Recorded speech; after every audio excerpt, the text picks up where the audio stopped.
తెలుసుకోరా నరుడా, జీవితమే తరుగుతోంది కదరా, జీవితమే తరుగుతోంది కదరా, జీవితమే తరుగుతోంది కదరా. ప్రభుని కాంచరా, ప్రేమ నడగరా, పరలోకమే నీది అవునురా, పరలోకమే నీది అవునురా. తెలుసుకోరా నరుడా, జీవితమే తరుగుతోంది కదరా, జీవితమే తరుగుతోంది కదరా, జీవితమే తరుగుతోంది కదరా.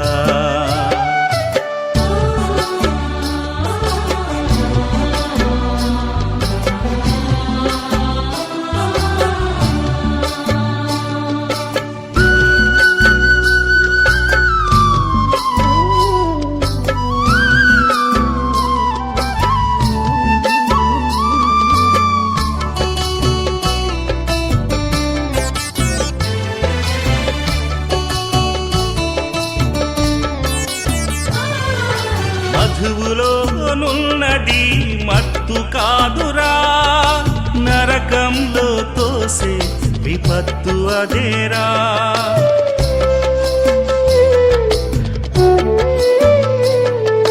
లోకాశలు తరగిపోవు ఎండమావులే, నిత్య జీవమిచ్చువాడు యేసురాజులే.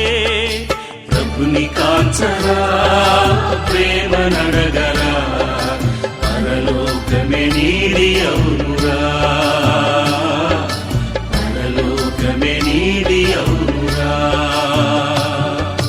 తెలుసుకోరా నరుడా, జీవితమే తరుగుతోంది కదరా, జీవితమే తరుగుతోంది కదరా, జీవితమే తరుగుతోంది కదరా. దేవునికి స్తోత్రం కలుగునుగాక. మన ప్రభు అయిన యేసుక్రీస్తు నామంలో మరి ఒకసారి మీ అందరికీ కూడా శుభాలు తెలియజేస్తున్నాను. గాస్పెల్ ఆఫ్ జీసస్ క్రైస్ట్ అనే ఈ టీవీ పరిచర్య ద్వారా మరి ఒకసారి మీతో దేవుని యొక్క వాక్యాన్ని పంచుకుని ఇలాంటి కృపను దేవుడు నాకు ఇచ్చినందుకు దేవాది దేవునికి స్తోత్రాలు చెల్లిస్తున్నాను. ప్రాముఖ్యంగా మీ అందరి ప్రార్థనలను బట్టి, అలాగే అనేక మంది ఫోన్ కాల్స్ చేసి వారి ప్రార్థన విన్నపాలు తెలియచేయడాన్ని బట్టి, వారు మరి విన్నపాలు వారికి దేవుడు నెరవేర్చినప్పుడు వారు వెలువరిచినటువంటి సాక్ష్యాలను బట్టి కూడా మేమెంతో సంతోషిస్తున్నాం. కాబట్టి నా ప్రియమైనటువంటి దేవుని బిడ్డలారా, ఇగో ఈ పరిచర్య కొరకు దయచేసి మీ అనుదిన ప్రార్థనలో జ్ఞాపకం చేసుకోవాల్సిందిగా ప్రభు పేరట కోరుచున్నాను. చాలామంది, కొంతమంది మాకు తెలిసిన వారుగా ఉండవచ్చు, కొంతమంది తెలియకపోయినప్పటికీ దేవుని యొక్క బిడ్డలంగా ఒకరి గురించి ఒకరు మనము ప్రార్థన చేసుకోవాల్సిన వారమై ఉన్నాం. కాబట్టి తప్పకుండా మీరు ప్రార్థించండి. దేవుడు మా యొక్క జీవితాలు ఈ పరిచర్య ద్వారా అనేక మందిని రక్షించినట్లుగా మీరందరూ కూడా ఈ పరిచర్యలో పాల్గొనవలసిందిగా ప్రభు పేరట కోరుచున్నాను.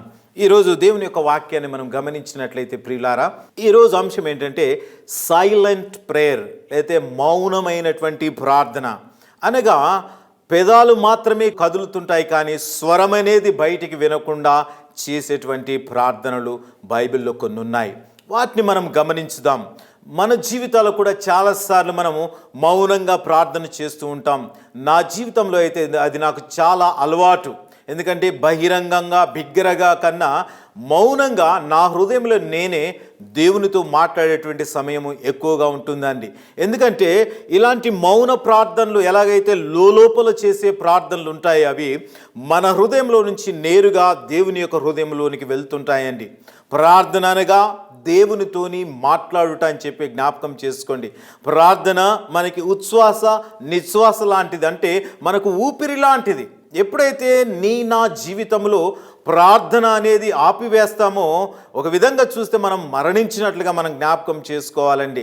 ఎందుకంటే దేవునితో సంబంధం అనేది మనము కోల్పోతున్నామని చెప్పి జ్ఞాపకం చేసుకోవాలి. కాబట్టి ఇక్కడ మనం గమనించినట్లయితే మౌనమైనటువంటి ప్రార్థన లేదా సైలెంట్ ప్రేయర్ అనేటువంటి అంశాన్ని ఈరోజు మనం నేర్చుకొనబోతున్నామండి. దేవుని యొక్క వాక్యానికి మనం ముందుగా నాకు బాగా ఇష్టమైనటువంటి భక్తుడు భక్త సింగ్ గారి గురించి మరొక మాట నేను చెప్పాలని చెప్పి ఆలోచన కలిగి ఉన్నాను.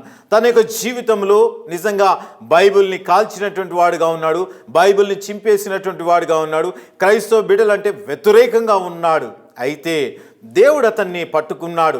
ఒకానొక దినమున అతను ఇలాగే చనిపోవాలి, ఆత్మహత్య చేసుకోవాలని చెప్పి ఆయన వెళ్తున్నటువంటి సమయంలో దేవుడు తనతో మాట్లాడాడు. దేవుడు తనని రక్షించాడు. ఒకరోజు తన గదిలో ఉండి పడుకొని, దేవా నువ్వు నిజమైన దేవుడు ఎవరు, నువ్వు నాతో మాట్లాడని చెప్పి ఆయన మౌనంగా తన హృదయంలో మరి దేవునితో మాట్లాడి ఆయన కన్నీరు కార్చినప్పుడు సిలువ దర్శనము ద్వారా దేవుడు తనకి కనబడి తనను రక్షించినట్లుగా జీవిత గాథలో మనం చూస్తున్నామండి. ప్రియమైనటువంటి దేవుని బిడ్డలారా, మౌనంగా చేసే ప్రార్థనలు కూడా చాలా శక్తివంతంగా ఉన్నట్లుగా మనం గమనిస్తున్నామండి.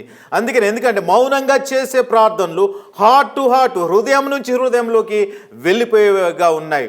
కొన్ని ప్రార్థనలు మనం చూసినట్లయితే దేవుడు అంటాడు, నీ ప్రార్థన నేను విని ఉన్నాను, నీ కన్నీరు నేను చూశానని చెప్పి హిజ్కియాతో దేవుడు మాట్లాడినట్లుగా మనం చూస్తున్నామండి అక్కడ.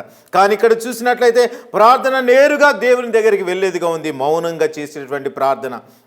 ఒకనొక సమయంలో నేను కరీంనగర్ ప్రాంతానికి స్వార్థ మరి చెప్పడానికి బస్సులో వెళ్తున్నప్పుడు ఆ బస్సు ఒక సీట్లో ఖాళీగా ఉంది, ముగ్గురు కూర్చునే సీట్లో. నేను వెక్కి ఆ యొక్క బస్ సీట్లో నా యొక్క బ్యాగ్ పెట్టి మరలా కిందికి దిగాను. బస్సు ఇంకా మరి స్టార్ట్ అవ్వడానికి సమయం ఉంది కాబట్టి. అయితే నేను మరలా బస్సు వెక్కే లోపల ఒక వ్యక్తి వెక్కి నేను కూర్చున్న సీట్లోనే విండో వైపు ఒక ఆయన కూర్చున్నాడు. అతడు ఒక గొంగడి కప్పుకొని ఉన్నాడు, బాగా జ్వరముతో జబ్బు పడి ఉన్నట్టుగా ఉన్నాడు, తన బట్టలంతా కూడా మురికిగా ఉన్నాయి, వ్యక్తి కూడా బాగా మురికిగా ఉన్నాడు, మూత్రం వాసన వస్తుంది. నేను వచ్చి అక్కడ చూసినప్పుడు అతను ఉన్నాడు నా పక్కన. అయ్యో ఇక్కడ కూర్చోవాలంటే నాకు చాలా ఇబ్బందిగా అనిపించింది. తర్వాత కొంచెం పక్కకని జరిగి కూర్చున్నాను, మా ఇద్దరి మధ్యలో ఆ యొక్క బ్యాగ్ పెట్టాను. అయితే తర్వాత బస్సు ఇక స్టార్ట్ అవుతుందనగా ఇంకొక అతను బస్సు ఎక్కాడు, వచ్చి నన్ను ఇటు జరగమన్నాడు. అప్పుడు నేను బ్యాగ్ తీసి అటు జరిగి ఆ వ్యక్తికి దగ్గరగా కూర్చున్నాను. అప్పుడు నేను ఇద్దరి మధ్యలో అయిపోయాను. ఇటున్నటువంటి వ్యక్తి దగ్గర బాగా మూత్రం వాసన వస్తుంది. నేను వైట్ షర్ట్ వేసుకొని ఉన్నాను, నా షర్ట్ పాడవుతుందేమో చెప్పి ఒక పక్క నేను ఫీల్ అవుతున్నాను. తర్వాత అతన్ని తాకాలంటే కూడా నాకు కొంచెం ఇబ్బందిగా ఉంది. ఆ సమయంలో దేవుడు నాతో మాట్లాడాడు. దేవుడు ఎందుకంటే అనేక మంది కుష్టి వారిని, గుడ్డి వారిని, భయంకరమైన వ్యాధిగ్రస్తులను కూడా ఆయన ముట్టి బాగు చేసినటువంటి వాడుగా ఉన్నాడు. దేవుని పరిచర్యకే వెళ్తున్నాను, కానీ ఆ విధంగా నేను ఆలోచించలేదు. ఆ సమయంలో దేవుడు నాతో మాట్లాడినప్పుడు నేను దేవునితో మౌనంగా అదే సీట్లో కూర్చొని దేవునితో మాట్లాడిన, దేవా ఇతనితో నేను సరిగా ప్రవర్తించడానికి నాకు సహాయం చేయండి, ఇతనితో నేను ఎట్లయినా బస్సు దిగేటప్పటికల్లా నేను అతనితో మాట్లాడాల దేవా, అతని గురించి నేను ప్రార్థన చేయాల దేవా అని చెప్పి నా హృదయంలో నుంచే దేవునితో నేను మాట్లాడాను. ఆ సమయంలో దేవునితో మాట్లాడిన తర్వాత నేను మెల్లగా అతన్ని తాకటం ప్రారంభించాను. ఎప్పుడైతే నేను అతన్ని తాకటం ప్రారంభించానో అతడు కూడా మెల్లమెల్లగా అటు ఒదగటం ప్రారంభించాడు, పక్కకు వెళ్తున్నాడు. నేను అతన్ని తాకిన కొద్దీ అటు వెళ్ళిపోతున్నాడు. అయితే ఆ లోపల నేను మెల్లగా ఒక పాట పాడటం ప్రారంభించాను. మెల్లగా నా హృదయంలోనే దాన్ని ఒక రాగం తీస్తూ పాడుతున్నప్పుడు ఆయన మెల్లగా అక్కడ ఉన్నటువంటి విండోకి కదా మెల్లగా తాళం వేస్తున్నాడు. ఆ సమయంలో నేను గమనించాను, ఓకే ఇతడు నా పాట వింటూ తాళం వేస్తున్నాడు కాబట్టి ఇతనితో నేను సంభాషించడం మంచిదని చెప్పి అతనితో మాట్లాడాను. అతను నీ పేరేంటి అని చెప్పి అన్నప్పుడు ఆయన పేరు ఆవుల బుచ్చే అని చెప్పాడు. అతని విషయంలో గమనించినట్టే తన భార్య వదిలిపెట్టింది, పిల్లలు కూడా వదిలిపెట్టి వెళ్ళిపోయారు, తనకు టైఫాయిడ్ జ్వరంతో ఉన్నాడు, తనకు కామెర్లతో ఉన్నాడు, భయంకరమైన వ్యాధితో ఉన్నాడు. ఆయన ఓదార్చేవారు ఎవరు లేరు. అలాంటి సమయంలో ఆయన వెళ్తున్నాడు తన గ్రామానికి.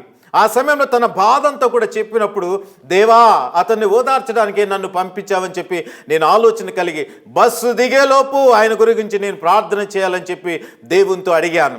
అలాగే నేను నా స్టాప్ వచ్చి నేను దిగేటప్పటికి ముందుగానే ఒక 5 నిమిషాల ముందే అతని చేతుల్లో చేయి వేసి అతని కొరకు ప్రార్థించడం ప్రారంభించాను.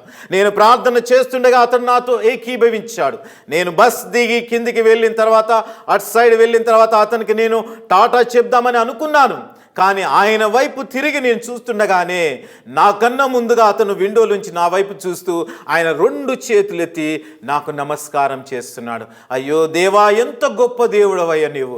నాకు ఎప్పుడు కూడా పరిచయం లేనటువంటి వ్యక్తితో, నేనెంతో ఇబ్బందిగా ఫీల్ అయినటువంటి వ్యక్తి నాకు 2 చేతులెత్తి వందనాలు చెప్తున్నాడే అని చెప్పి ఆ దేవునికి స్తుతించాడు. ఎందుకంటే నేను ఆ రోజు చేసిన మౌన ప్రార్థన అతని గురించి ప్రార్థించే విధంగా దేవుడు నాకు సహాయం చేశాడు. ప్రియమైనటువంటి దేవుని బిడ్డలారా, మనము కూడా కొన్నిసార్లు, చాలాసార్లు, కొన్నిసార్లు కాదు, మౌనంగా ప్రార్థన చేస్తుంటాం. ఒంటరిగా ఉన్నప్పుడు దేవునితో మాట్లాడుతుంటాం. బిగ్గరగా చాలామంది ప్రార్థన చేయలేరు. అనేక మందిలో సిగ్గుపడుతుంటారు, భయపడుతుంటారు. కానీ ఒక్కరిగా ఉన్నప్పుడు మాత్రం దేవా నాకు సహాయం చేయి, దేవా నన్ను ఉద్ధరించు, దేవా నన్ను లేవనెత్తు, దేవా నాకు సహాయం చేయి, నన్ను స్వస్థపరచు, నన్ను ఈ యొక్క పాపంలో నుంచి బయటికి తీసుకురా అని చెప్పి అనేక మంది ప్రార్థిస్తుంటారు. దేవా ఈ యొక్క నిందల నుంచి, ఏ యొక్క అపనిందల నుంచి నైనా నన్ను తప్పించమని చెప్పి అనేక మంది కూడా ప్రార్థన చేస్తూ ఉంటారండి. ప్రియమైనటువంటి దేవుని బిడ్డలారా, ఈ మౌన ప్రార్థనలో దేవుడు గొప్ప శక్తి ఉంచాడని చెప్పి జ్ఞాపకం చేసుకోండి. బైబిల్లో మనం గమనించినట్లయితే ప్రియులారా, హన్నా అనేటువంటి స్త్రీ ఉంది. మొదటి సమూయేలు గ్రంథంలో 1వ అధ్యాయంలో చూసినట్లయితే తనకు పిల్లలు లేరు. దేవుని సన్నిధిలో ఆమె ప్రార్థిస్తుంది. ప్రతి సంవత్సరం కూడా దేవుని సన్నిధిలోకి వెళ్ళి కానుకలు అర్పిస్తుంది, దేవుని ఆరాధిస్తుంది, స్తుతిస్తుంది, వస్తుంది. కానీ తనకి సంతానం లేని వలన అనేకమైనటువంటి నిందలు, బాధ, వేదన, దుఃఖము, భర్త ఎంతగానో ప్రేమిస్తున్నప్పటికీ ఆ లోటుగానే మిగిలిపోయిందండి. ఒక స్త్రీగా ఉంది కానీ ఒక తల్లిగా లేదండి. ఆమె బాధ ఆ రీతిగా ఉంది. ఆమె ప్రార్థన చేస్తుంది దేవుని యొక్క మందిరానికి వెళ్ళి. ఏమంటుందంటే, సైన్యములకు అధిపతి యగు యెహోవా, నీ దాసురాలను, నీ సేవకురాలనైన నన్ను, నా శ్రమను చూడయా, నా యొక్క నిందను చూడయా, నాకు ఒక మగపిల్లను దయచేయ అని చెప్పి ఆమె ప్రార్థన చేసి, నీ సేవకురాలైన నన్ను, నీ సేవకురాలైన నన్ను, నీ సేవకురాలైనటువంటి నన్ను అని చెప్పి ఆమె పదే మాట్లాడుతుంది. అనగా, అయ్యా నిన్ను తప్ప నేను ఎవరిని సేవించటం లేదయ్యా, నీవు తప్ప నాకు ఇంకా వేరే దేవుడు లేదయ్యా, నీవు తప్ప నాకు ఇంకా సహాయం చేసేవారు ఎవరు లేరయ్యా, నేను నీ సేవకురాలనయ్య అని చెప్పి ఆమె పదే మాట్లాడుతూ అక్కడ ప్రార్థన చేస్తుంది. అక్కడ ఆమె చేసే ప్రార్థన బిగ్గరగా చేయటం లేదండి. ఒక దగ్గర కూర్చొని మెల్లగా తన పెదవులు మాత్రమే కదులుతున్నాయి, కానీ మాట మాత్రం బయటికి వినబడటం లేదండి. ఆ యొక్క ప్రార్థన అక్కడ మందిరంలో ఉన్నటువంటి ఏలీ చూసి ఏమంటున్నాడంటే, నువ్వు మత్తుగా ఉన్నావు, నీ దగ్గర ఉన్న ద్రాక్షారసాన్ని తీసివేయి, ఎంతసేపు నువ్వు మత్తుగా ఉంటావు అన్నట్టుగా ఆమెను గద్దిస్తున్నప్పుడు ఆ యొక్క హన్నా మాట్లాడుతున్నటువంటి మాటలు ఏంటంటే, అయ్యా నేను మత్తురాలుగా లేను, నేను ద్రాక్షరసంనైనా మద్యమునైనా తాగలేదు, కానీ నా హృదయాన్ని, నా యొక్క మనోవేదనను, నా యొక్క దుఃఖాన్ని నేను దేవుని సన్నిధిలో కుమ్మరిస్తున్నానయ్యా అని చెప్పి ఆమె మాట్లాడుతుంది. ఆయన అపార్థం చేసుకున్నాడు. పెదవులు కదులుతున్నాయి కానీ మాట వినబట్టం లేదంటే నిజంగా మత్తురాలని చెప్పి అనుకుంటున్నాడండి. చూడండి, దేవుని యొక్క సన్నిధిలో ఆమె దేవుని దగ్గర తన దుఃఖాన్నంతా కూడా కుమ్మరిస్తుంది. దేవుడు మాత్రం ఆ ప్రార్థన వింటున్నాడండి. అక్కడున్న వ్యక్తి మాత్రం, దేవుని సేవకుడు అపార్థం చేసుకున్నాడు. ప్రియమైనటువంటి దేవుని బిడ్డలారా, వాక్యం వింటున్నటువంటి నీవు కూడా ఇతరులు ఏమనుకుంటున్నారో అని చెప్పి నీవు ఆలోచించవద్దు. నీవు దేవునితో మాట్లాడేదే ప్రార్థన అండి.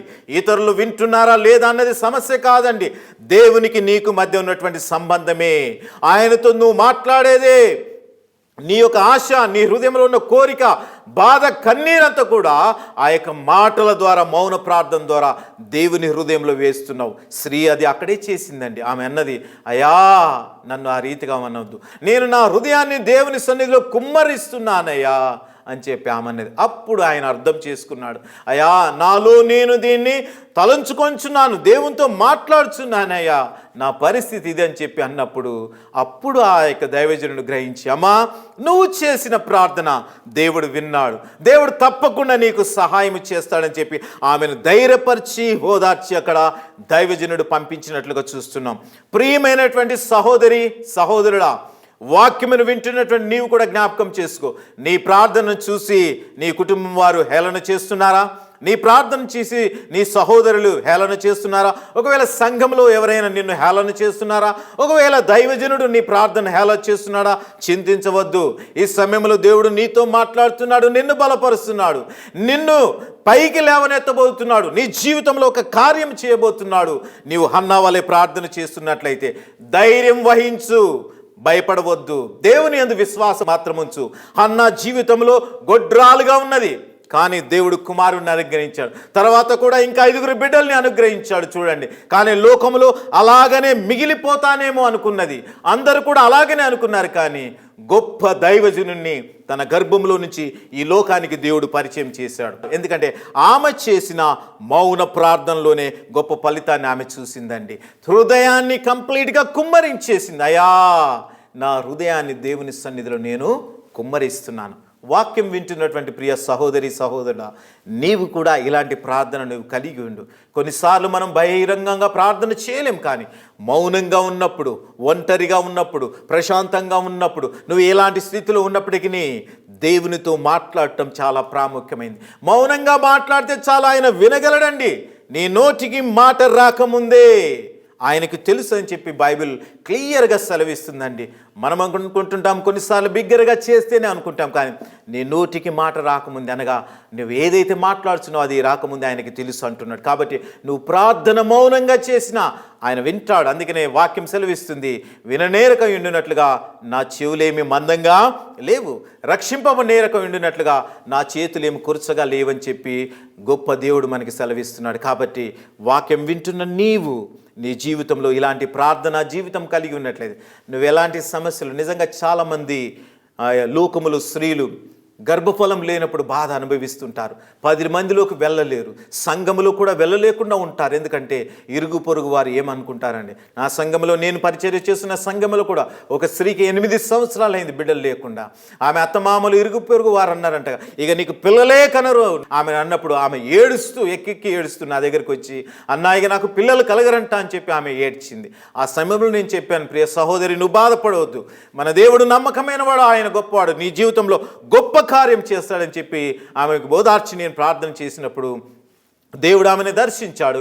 ఇప్పుడు ఆమెకి 2 సంవత్సరాల పాపాన్ని జ్ఞాపకం చేసుకోండి. దేవుడు గొప్ప కార్యాలు చేస్తాడండి. ఒక సహోదరికి, రూత్ అనే సహోదరికి తన జీవితంలో కూడా దరిదాపుగా 9 సంవత్సరాలైంది వివాహమై. 3-4 సార్లు అబార్షన్ అయిపోయింది. 8 మాసాలు మోసినటువంటి బిడ్డలు కూడా చనిపోయారు. తన జీవితంలో అలాగనే ఉంటుందని చెప్పి ఆమె ఏడ్చింది అనేక సార్లు. ఆమె గురించి కూడా ప్రార్థన చేసినప్పుడు దేవుడు గొప్ప కార్యం చేశాడు. ఇప్పుడు ఆమెకు కుమారుడిని అనుగ్రహించాడు. ఆ కుమారుడు దరిదాపుగా 9 మాసాల వయసు కలిగి ఉన్నాడు. కాబట్టి నా ప్రియమైనటువంటి దేవుని బిడ్డలారా, దేవుని వాక్యాన్ని వింటున్నటువంటి నీవు నీ జీవితంలో మౌన ప్రార్థన చేసే విధంగా ఉన్నట్లయితే గొప్ప కార్యాలు చేస్తాడని చెప్పి జ్ఞాపకం చేసుకో. హన్నా ప్రార్థన విన్నటువంటి దేవుడు నీ ప్రార్థన కూడా వింటాడని చెప్పి జ్ఞాపకం చేసుకో. ఇంకొక అంశాన్ని మనం గమనించినట్లయితే, యేసు పాదముల యొద్ద కన్నీరు కార్చినటువంటి స్త్రీ, లూకా సువార్త 7వ అధ్యాయం 36వ వచనంలో చూసినట్లయితే అక్కడ ఉన్నటువంటి ఒక పాపాత్మురాలైనటువంటి స్త్రీ యేసు క్రీస్తు ప్రభువారిని ఒక వ్యక్తి విందుకు పిలుస్తాడు. పరిసయ్యుడు విందుకు పిలిచి ఆయనకు భోజనం ఏర్పాటు చేస్తాడు. యేసు అక్కడ ఉన్నాడని చెప్పి తెలిసి ఆ పాపాత్మురాలైనటువంటి స్త్రీ వచ్చి యేసు వెనకాల ఉండి ఆయన పాదములను ఏం చేస్తుందంటే కన్నీటితో కడుగుతుంది. తన తల వెంట్రుకలతో శుభ్రంగా తుడుస్తుంది. ఆయన పాదములను ముద్దు పెడుతూ ఉంది. అక్కడ ఆమె అత్తరు రాసి, అక్కడ ఉన్నటువంటి ఆ యొక్క పిలిచినటువంటి వ్యక్తి ఏమనుకుంటున్నాడంటే తన దృష్టిలో ఈ యొక్క స్త్రీ ఎవతో, నిజంగా ఈయన ప్రవక్త అయితే ఆ స్త్రీది ఎవతో అని చెప్పి ఆయనకు తెలిసి ఉండాలి. ఆ వ్యక్తి చూడండి అక్కడ ఏమనుకుంటున్నాడో, ఈమె ఎవతో అంటే ఒక స్త్రీని, పాపము చేసిన స్త్రీ, పాపాత్మురాలని టైటిల్ ఉంది ఆమెకి. జక్కయ్యకి ఎలాగైతే పాపి అని టైటిల్ ఉందో, అయితే ఆయన హృదయంలో అనుకుంటున్నాడు ఈయన నిజంగా ప్రవక్త అయితే ఆయనకి తెలియదా? యేసు దాన్ని గ్రహించాడు. హృదయంలో అనుకున్న దాన్ని యేసు విన్నాడు. అప్పుడు ఆయన్ని పిలిచి అంటున్నాడు, నీవు నన్ను భోజనానికి ఆహ్వానించావు కదయ్యా, కానీ నువ్వు నాకు కాళ్ళకు నీళ్లు ఇవ్వలేదు. కానీ ఈమె చూడండి, ఈమె నేను వచ్చినప్పటి నుంచి తన కన్నీటితో కాళ్ళను కడుగుతుంది. నీవు నన్ను ముద్దు పట్టుకెళ్ళదు సుమా, కానీ ఈమె నా పాదములు ముద్దు పెట్టుకొని చూనే ఉన్నది.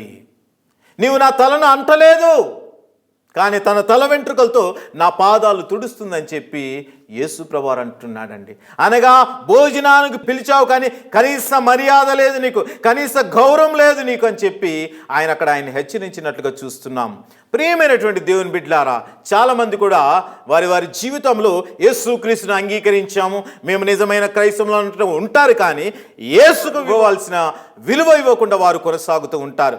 కానీ ఈ పాపముల చేత ఉన్నటువంటి స్త్రీ వచ్చి ఆమె యేసు ప్రభు వారి యొక్క పాదములను కన్నీటితో కడుగుతుంది, తల వెంట్రుకలతో ఆయన యొక్క పాదములు తుడుస్తుంది, అలాగే ఆ యొక్క పాదములు ముద్దు పెట్టుకుంది. జ్ఞాపకం చేసుకుండండి, ఆమె అక్కడ ప్రార్థన మనం గమనించినట్లయితే ఆమె ప్రార్థన పెదవుల ద్వారా చేయలేదు, ఆమె బహిరంగంగా ఆమె మాట విడిచి చెప్పలేదు, కానీ నా పాపములు క్షమించు దేవా అని చెప్పి అనలేదు, కానీ కన్నీటి ద్వారానే ఆమె ప్రార్థన వెళ్తుందండి. ఆ యొక్క ముద్దుల ద్వారానే యేసు ప్రభువారిని ఆరాధిస్తుందండి. తల కంప్లీట్గా వంచి ఆయన పాదముల దగ్గర తన తలను పెట్టింది. వెంట్రుకలతోని తన పాదాలు తుడవాలంటే కంప్లీట్గా తన యొక్క తల పాదముల దగ్గరికి వెళ్ళవలసిందనగా యేసుని ఆరాధిస్తుందండి. ఆమె ఏడుపుకి గుర్తు ఏంటంటే నేను పాపిని అన్నట్టుగా, నన్ను క్షమించు అన్నట్టుగా అక్కడ మనం గమనించవలసిన విషయం ఏంటంటే తన పాపాలు ఒప్పుకొని పశ్చాత్తాపడుతుందండి. యేసు అందుకని ఆమెను గ్రహించాడు. ఆమెనేమన్నాడు తెలుసా? ఈమె విస్తారంగా నన్ను ప్రేమించింది గనక ఈమె విస్తార పాపములు క్షమింపబడ్డాయని చెప్పి యేసుక్రీస్తు ప్రభువారు అక్కడ డిక్లేర్ చేసినట్లుగా మనం చూస్తున్నాం. ప్రియమైనటువంటి దేవుని బిడ్డలారా, వాక్యమును వింటున్నటువంటి నీ జీవితంలో కూడా జ్ఞాపకం చేసుకో. ఇలాంటి మౌన ప్రార్థన నీ జీవితంలో, నా జీవితంలో ఉన్నట్లయితే అది మనకి మంచిదండి. చాలామంది వ్యక్తులు కూడా ఈ రీతిగానే వాక్యము గద్దించినప్పుడు, వాక్యం చేత హెచ్చరించబడినప్పుడు, నీవు పాపి అని చెప్పి వారు గ్రహించినప్పుడు చాలామంది ఏడుస్తూ ఉంటారు, చాలామంది రోదన పడుతూ ఉంటారు. దేవా నేనెంత పాపము చేశానయ్యా, నన్ను క్షమించమని చెప్పి లోపలే ఏడుస్తూ కన్నీరు కారుస్తూ వారు పశ్చాత్తాపంతో వారి పాపములు కడిగి వేసుకుంటారు యేసుక్రీస్తు యొక్క రక్తంలోనండి. చాలామంది బయటికి చెప్పలేరండి. కొన్నిసార్లు చేయెత్తండి అన్నప్పుడు కొన్నిసార్లు చేయెత్తరు, కానీ హృదయం పగిలిపోయే విధంగా ఏడుస్తూ ఉంటారండి. కొంతమంది ఎవరి బిడ్డలైతే ఉద్యోగములు వదిలిపెట్టి వెళ్ళిపోవాల్సి అనిపిస్తుంది, ఎందుకంటే అక్కడ జరిగే కార్యక్రమాలు మేము చూడలేక అంటున్నారు. చాలామంది అయితే వేధింపబడుతున్నామన్నా, రోజు పాపంలో పడిపోతున్నాం అంటున్నారు. ఈరోజు నీవే స్థితిలో ఉన్నావో జ్ఞాపకం చేసుకో. దేవుని యొక్క వాక్యం వింటున్న ప్రియ సహోదరి సహోదరుడా, ఈ పాపాత్మురాలైన స్త్రీ వచ్చి యేసు ప్రభువాని నన్ను క్షమించు అయ్యా, నేను ఘోరమైన పాపిని అని చెప్పి అనలేదు, కానీ సుంకరి చూసినట్లయితే పాపినైనా నన్ను క్షమించుమని చెప్పి కరుణించుమని చెప్పి అక్కడ ప్రార్థన చేశాడు. ఈ స్త్రీ పాపాత్మురాలని టైటిల్ కలిగి ఉంది.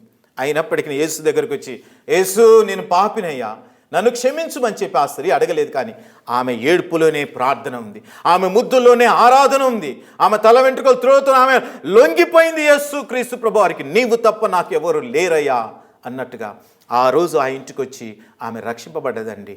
ప్రియమైనటువంటి సహోదరుడా, నీ జీవితంలో కూడా నీ పాపముల విషయమై యేసుక్రీస్తు ప్రభువారి యొక్క పాదముల దగ్గర నువ్వు పశ్చాత్తాపడి కన్నీరు కార్చి నువ్వు ప్రార్థించినట్లయితే దేవుడు తప్పకుండా క్షమిస్తాడు. విస్తార పాపములు క్షమింపబడ్డాయి, లెక్కకు మించినవి ఉన్నాయండి, కౌంట్లెస్గా ఉన్నాయి. అంత భయంకరమైన పాపపు జీవితం జీవించింది, కానీ అంత ఎక్కువగా దేవుణ్ణి ఆరాధించింది, ప్రేమించింది కాబట్టి ఆమె క్షమింపబడ్డది. ఈరోజు నీవు కూడా ఏ స్థితిలో ఉన్నావో నాకు తెలియదు, కానీ దేవుడు నీతో సూటిగా మాట్లాడినప్పుడు నువ్వు ఏ స్థితిలో ఉన్నది నీకు తెలుసు. పరిశుద్ధాత్ముడు ఈ సమయంలో నిన్ను హెచ్చరిస్తున్నానని చెప్పి నేను నమ్ముచున్నాను. ఒకవేళ నువ్వు పాపపు స్థితిలో ఉన్నట్లయితే ఆ స్త్రీ వచ్చినట్లుగా యేసు పాదముల దగ్గరికి వచ్చి నీ పాపములు ఒప్పుకున్నట్లయితే నువ్వు క్షమింపబడతావని చెప్పి జ్ఞాపకం చేసుకో. మౌన ప్రార్థన హృదయంలోనే చేసుకుంది, ఆమె రక్షింపబడ్డదని చెప్పి జ్ఞాపకం చేసుకో. బైబిల్లో ఇంకొక అంశం మనం గమనించినట్లయితే లూకా సువార్త 15వ అధ్యాయంలో చూసినట్లయితే ఒక వ్యక్తికి 2 కుమారులు ఉంటాడు. ఒకడు పెద్దవాడు, ఒకడు చిన్నవాడు. లెక్కకు మనం చూసినట్లయితే చాలాసార్లు అనుకుంటాం తప్పిపోయిన కుమారుడు అని చెప్పి చిన్నవాడిని అంటాం, కానీ 2 కుమారులు కూడా ఇక్కడ తప్పిపోయినట్టుగా మనం గమనించాలండి. ఒకడు ఇంట్లో ఉండి తప్పిపోతాడు, ఒకడు బయటికి పోయి తప్పిపోతాడండి. ఇంట్లో ఉండి తప్పిపోయిన వాడు చివరి సమయంలో తన తమ్ముడు వచ్చినప్పుడు ఓర్చుకోలేకుండా ఉంటాడు. తమ్ముడు వచ్చినప్పుడు సంతోషం లేడు కాబట్టి వాడు ఇంట్లో ఉండి కూడా తప్పిపోయాడు. కానీ ఇంట్లో నుంచి బయటికి పోయిన ఈ కుమారుడు చూసినట్లయితే తండ్రి నా ఆస్తి నాకు ఇచ్చే అనగా తండ్రితో తెగదెంపులు చేసుకున్నాడు. తండ్రి చనిపోయిన వానితో సమానంగా చేశాడు. ఎందుకంటే తండ్రి చనిపోతేనే ఆస్తి అక్కడ పంపకాలు జరగాలి, కానీ బ్రతికి ఉండగానే చేసుకొని వెళ్ళిపోయాడు. వెళ్ళిన వాడు ఏమైనా బాగుపడ్డాడంటే కాదండి, దుర్వ్యాపారం చేశాడు. స్త్రీలతో సాంగత్యం చేసి డబ్బునంతా నాశనం చేసుకున్నాడు, తన ఆరోగ్యంనంతా పాడు చేసుకున్నాడు, తన స్థితి అంతా పాడైపోయింది. చివరికి వాడు ఆకలితో అక్కడ చచ్చిపోతున్నప్పుడు ఉద్యోగానికి వెళ్ళాడు. వానికి దొరికిన ఉద్యోగం ఏంటంటే పందులు మేపే ఉద్యోగం, కానీ శాలరీ మాత్రము లేదండి. అయితే వాడు ఆ సమయంలో పండులు తినేటువంటి పొట్టును తినాలని ఆశ కలిగి ఉన్నాడు. గల కారణం ఏంటంటే ఆకలికి చచ్చిపోతున్నాడు. అయితే వాని హృదయంలో అనుకుంటున్నాడు కదా, నా తండ్రి వద్ద అనేక మందికి మరి భోజనము సమృద్ధిగా ఉంది, కూలి వాండ్రకే సమృద్ధిగా ఉంది అక్కడ. ఇక్కడైతే నేను ఆకలికి చచ్చిపోతున్నానుగా. వానికి బుద్ధి వచ్చినప్పుడు వాడు ఇక్కడ ఆలోచించుకున్నాడు. అయితే వాని మనసులో ఒక మాట అనుకుంటున్నాడు, నేను నా తండ్రి యొద్దకు వెళ్ళి పరలోకమునకు విరోధముగాను తండ్రి నీకును విరోధముగాను నేను పాపము చేసి తిని, నన్ను నీ కుమారునిగా కాదు నీ కూలి వాళ్ళలో ఒకనిగా పెట్టుకోమని చెప్పి నా తండ్రితో అనుకొందునని చెప్పి తనలో తాను రిహార్సల్ చేసుకొని వాడు బయలుదేరాడండి. వాడు తిరుగు ప్రయాణం పెట్టాడు. తండ్రికి వీపు చూపెట్టినటువంటి వాడు, తండ్రికి వీపు చూపెట్టి బయలుదేరినటువంటి వ్యక్తి ఈ సమయంలో బుద్ధి వచ్చింది వానికి. తండ్రి వైపు వాని మనసు వెళ్ళింది. తండ్రి దగ్గరికి వెళ్ళి నేను క్షమాపణ అడగాలని మనసులోనే అనుకున్నాడు సుమా. అనుకొని బయలుదేరాడు. వాడు అంత దూరముగా ఉండగానే తండ్రి మేడ మీద నుంచి చూసి తన కుమారుని గుర్తుపట్టాడు. నా కుమారుడు తప్పిపోయిన వాడు, దూరదేశం వెళ్ళిన వాడు తిరిగి వస్తున్నాడు. ఎందుకంటే చూడండి, తండ్రి వాడు పోయిన క్షణము నుంచి వాడు ఎప్పుడు వస్తాడా ఆ మార్గం వైపే ఆయన తీరి చూస్తున్నట్లుగా మనం చూస్తున్నాం. వాడు వస్తుండగా గుర్తుపట్టాడు. తండ్రి గబగబా దిగాడు, పరిగెత్తుకొని వెళ్ళాడు, వాన్ని కౌగిలించుకున్నాడు, ముద్దు పెట్టుకున్నాడు. చూడండి ఈ యొక్క మరి తండ్రి యొక్క ప్రేమను గమనించినట్లే ఆ కుమారుడు ఇంకా అడగలేదండి. ఆయన కౌగిలించుకొని ముద్దు పెట్టుకున్న తర్వాత అంటున్నాడు తండ్రి అని. కానీ కౌగిలించుకోవటమే ఆహ్వానించటం అండి, ముద్దు పెట్టుకోవడమే అక్కడ క్షమించడం అని చెప్పి జ్ఞాపకం చేసుకోవాలండి. తండ్రి అక్కడ ముద్దు పెట్టుకొని కౌగిలించుకున్నాడు. గల కారణం ఏంటంటే నిజంగా తండ్రి పరిగెత్తాడండి. అంత పెద్ద తండ్రి పరిగెత్తటం అంటే మామూలా అండి? ఏ కుమారుడైనా వస్తున్నాడంటే ఏ తండ్రి అలాగా పరిగెత్తలేడండి. కానీ తప్పిపోయిన కుమారుడు వస్తుంటే ఈ తండ్రి మేడ మీద నుంచి చూశాడు. దిగాడు ఈయనే, మెట్లు దిగాడు ఈయనే, దారెంబటి ఈయనే పరిగెత్తాడు, కౌగిలించుకొని ముద్దు పెట్టుకున్నాడు. అనగా సంపూర్ణంగా క్షమించాడు. వాడు అడగక ముందే కౌగిలించుకున్నాడు. వాడు అడగక ముందే అతన్ని ముద్దు పెట్టుకున్నాడు. ఎంతో దుర్భరమైనటువంటి జీవితం జీవించిన వాడిని చేర్చుకున్నాడు. మరలా కుమారత్వాన్ని ఇచ్చాడు తప్ప కూలివాణిగా పెట్టుకోలేదండి. కూలివాలిగా పెట్టుకో అంటున్నాడు. అసలు విన్నట్టుగానే ఉన్నాడండి అక్కడ తండ్రి. మన బైబిల్ గ్రంథంలో చూస్తే ఒక పక్క వీడు చెప్తుంటాడు కానీ ఆయన విండు. అక్కడున్న పనివారిని పిలుస్తాడు, వీరికి చెప్పులు ఇవ్వండి, మంచి బట్టలు ఇవ్వండి, ఉంగరం తొడిగించండి, మనం గొప్ప విందు చేసుకుందామని చెప్పి తండ్రి సంతోషంగా మాట్లాడతాడు. ఈ లోక సంబంధమైన తండ్రి అలాగున్నట్లయితే పరలోక సంబంధమైన తండ్రి ఏ రీతిగా ఉంటాడో ఒకసారి జ్ఞాపకం చేసుకో. దేవుడు నీతో మాట్లాడుతున్నాడు. ఇప్పటికైనా మించిపోయింది లేదండి. నువ్వు దేవుని వైపు తిరిగినట్లయితే ఆయన గొప్ప వాత్సల్యం కలిగిన వాడు. నీ కొరకు ప్రాణం పెట్టినటువంటి దేవుడు నిన్ను క్షమించలేడా ప్రియుడా? అందుకనే దేవుని యొక్క వాక్యాన్ని విన్నటువంటి నీవు నీ జీవితంలో ఒక మంచి నిర్ణయం తీసుకొని మౌన ప్రార్థన నీ జీవితంలో కలిగి ఉన్నట్లయితే నీవు రక్షింపబడతావని చెప్పి జ్ఞాపకం చేసుకో. దేవుని యొక్క వాక్యాన్ని విన్నటువంటి నీవు నీ జీవితంలో దేవుని వైపు తిరగాలని ఆశ కలిగి ఉన్నట్లయితే దయతో నాతో పాటుగా ప్రార్థనలో ఏకీభవించవలసిందిగా ప్రభు పేరట కోరుచున్నాను. ప్రార్థన చేసుకుందాం. ప్రేమ నమ్మకం కలిగిన తండ్రి, నీకు వందనాలు స్తోత్రాలు చెల్లిస్తున్నాను దేవా. ఈ సమయంలో నాయన వాక్యం విన్నటువంటి ప్రతి ఒక్క బిడ్డతో మీరు మాట్లాడినందుకు నీకు వందనాలు. మౌన ప్రార్థనలు ప్రభువా ఇగో మా జీవితంలో గొప్ప కార్యాలు చేస్తాయని చెప్పి నాయన మీరు సెలవిచ్చినందుకు నీకు వందనాలు. హన్నా జీవితం ద్వారా మీరు మాట్లాడారు ప్రభువా, నీకు స్తుతులు చెల్లిస్తున్నాను. ఆ పాపాత్మురాలైన స్త్రీ యొక్క జీవితం ద్వారా మీరు మాట్లాడినందుకు నీకు వందనాలు. చిన్న కుమారుని యొక్క జీవితం ద్వారా నాయన మీరు మాట్లాడినందుకు నీకు వందనాలు. మౌనంగా ఉండినైనా ఆమె కన్నీరు కారుస్తూ తన పాపముల విషయమై పశ్చాత్తాపడింది ప్రభువా. అలాగే ఈ యొక్క చిన్న కుమారుడు కూడా ప్రభువా ఇగో పశ్చాత్తాపడి బుద్ధి వచ్చి వాడు తిరిగి వచ్చినప్పుడు మీరు చేర్చుకున్నారు. నాయనా నీకు స్తోత్రాలు. వాక్యం విని ఎవరైతే పశ్చాత్తాపంతో వారి హృదయంలో ఇప్పుడే కన్నీరు కారుస్తూ ప్రార్థన చేస్తున్నట్లయితే నాయన వారిని రక్షించండి. వారి వ్యాధి బాధల నుంచి నాయన, అప్పుల నుంచి నాయన, నిందల నుంచి నాయన మీరు రక్షించండి. ప్రాముఖ్యంగా వారున్న పాపపు జీవితంలో నుంచి నాయన మీరు రక్షించి మీరు మహిమ పొందమని నాయన పరలోక రాజ్యానికి వారికి వారసులుగా మీరు చేయమని యేసు నామములో ప్రార్థన చేసి అడిగి వేడుకొనిచున్నాను తండ్రి. Amen, amen. ఇప్పటి వరకు దైవజనులు బడుగు జేమ్స్ గారు అందించిన దైవ సందేశాన్ని విని దైవ దీవెనలు పొందుకున్నారని నమ్ముచున్నాము. మీకేమైనా ప్రార్థన అవసరతలు ఉన్నట్లయితే మమ్మల్ని సంప్రదించవలసిన మా ఫోన్ నెంబర్స్ 9989733061, మరి ఒక నెంబర్ 9949918300. మా address house of prayer church, house number 96/1, road number 4, Rajiv Gandhi Nagar, Bachpalli, Hyderabad 5,90,000.